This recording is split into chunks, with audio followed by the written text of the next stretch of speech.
Bonjour à tous, bienvenue dans cette nouvelle vidéo sur la constitution des sociétés. Alors, lors de la constitution d'une société, les associés peuvent effectuer deux types d'apports, les apports en numéraire ou les apports en nature. Il y a aussi les apports en industrie, mais lorsqu'on parle de constitution, on ne se concentre que sur ces deux types d'apports. Alors, les apports en nature, ils représentent l'argent apporté par les associés. Le versement initial est fixé par la loi et le minimum légal est d'un cinquième, soit 20% pour les SARL, et de 50%, soit la moitié, pour les SA ou les SAS. Le reste doit être versé en une ou plusieurs fois dans un délai maximum de 5 ans à côté de la date de constitution. On passe aux apports en nature. Ces apports peuvent être soit matériels, exemple des machines, des ordinateurs, des voitures, ou immatériels, marques, brevets. Alors, ces apports doivent être libérés en totalité dès la constitution de la société. C'est logique, on ne peut pas apporter la moitié d'un immeuble ou la moitié d'une machine. Ça va être compliqué. Alors, mise en pratique, libération en totalité. Alors, les écritures de constitution, en général, elles sont assez compliquées pour les étudiants, donc on va y aller très doucement. Alors, le capital de la SARL Morel, créé le 1er janvier 2017, est composé de 10 000 parts sociales de 10 euros de valeur nominale, un apport en nature d'un matériel industriel d'un montant de 60 000 euros et un apport en numéraire de 40 000 euros libéré en totalité. Donc là, on est dans le cas le plus simple puisque tout est libéré d'un coup pour l'apport en numéraire. Donc le capital, on peut le trouver de deux façons différentes, soit 10 000 fois 10, le nombre d'actions fois la valeur nominale, soit on additionne l'apport en numéraire et l'apport en nature et on obtient 100 000 euros.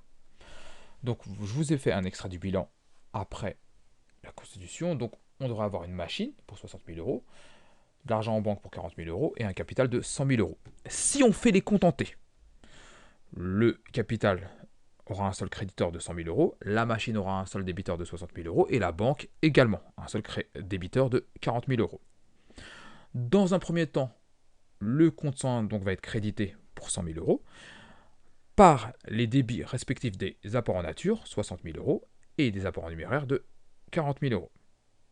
Dans un second temps, on va solder ces deux comptes, les apports en nature et les apports en numéraire, et on va débiter le compte machine, puisqu'on a une machine de 60 000 euros, et l'argent en banque pour 40 000 euros. Donc là, il y a deux écritures séparées. Donc, tout d'abord, la libération de la machine, de l'apport en nature, et ensuite la libération de l'argent, soit l'apport en numéraire. Voilà. Maintenant, on va passer à un cas plus compliqué. Donc, c'est le cas que vous risquez d'avoir à l'examen si ça tombe.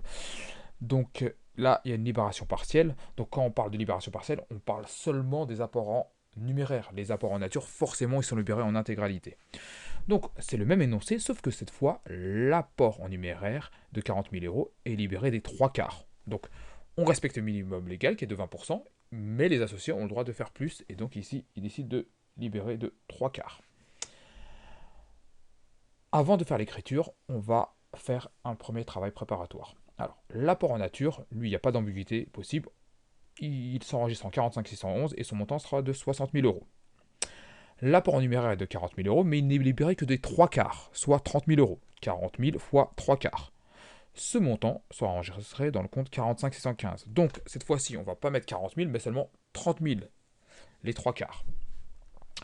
Le montant qui sera appelé le 1er janvier à la Constitution sera donc égal à 60 000 plus les 3 quarts de l'apport en numéraire, soit 90 000.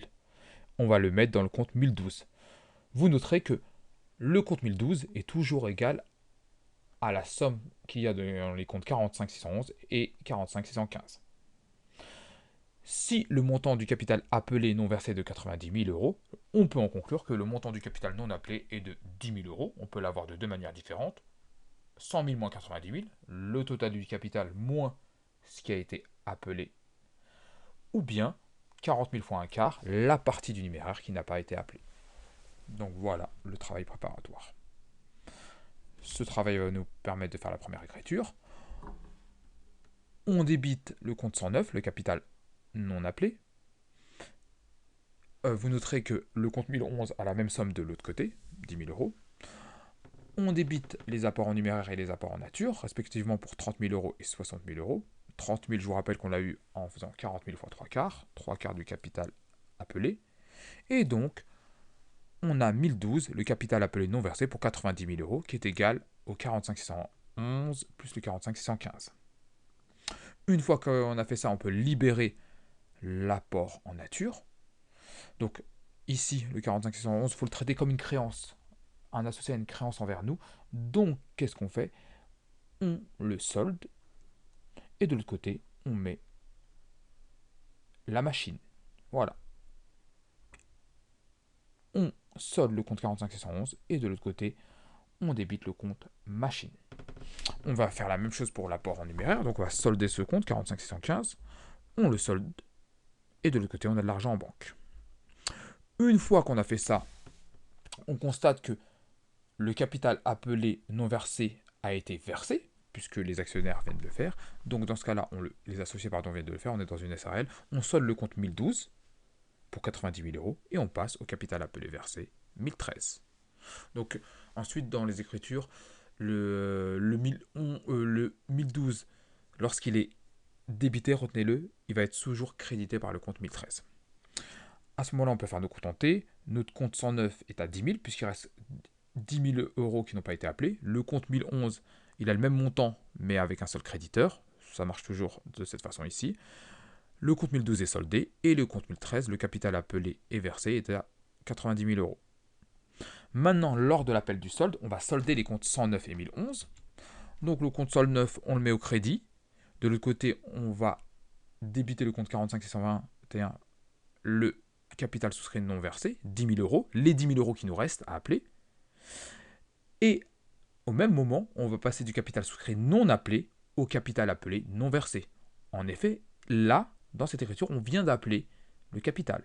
Donc le capital souscrit non appelé va être soldé, et on va passer au capital appelé non versé. Ensuite, on va libérer. Le 45 621, il va être soldé. Et on va débiter un compte banque, puisque là, il ne reste que des apports en numéraire pour 10 000 euros. Voilà. Ensuite, une fois qu'il a été libéré, on va faire comme tout à l'heure. On va passer du capital appelé non versé au capital appelé versé. Logique. On vient de l'appeler. Ils ont apporté leurs apports. Donc, maintenant, il n'est plus non versé. Le capital devient versé. Donc, le libellé, c'est les virements des capitaux. Voilà. Lorsqu'on a terminé notre constitution, c'est le cas ici, on va solder le compte 1013, puisque le compte 1013 est à 100 000 euros, et on va créditer le compte 101 capital. Voilà. Vous remarquerez que le compte 109 est soldé, le compte 1011 est soldé, et le compte 1012 également. Et donc cette écriture nous permettra de solder le compte 1013. Voilà. Donc, rappel des étapes.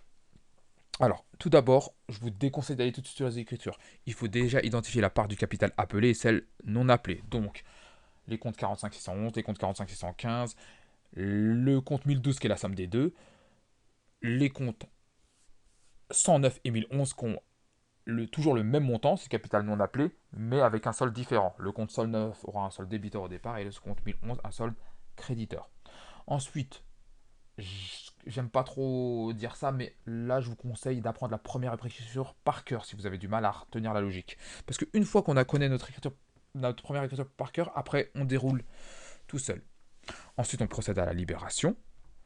Il ne faut pas oublier d'ajuster les comptes de capitaux, c'est-à-dire passer du capital appelé non versé au capital appelé versé.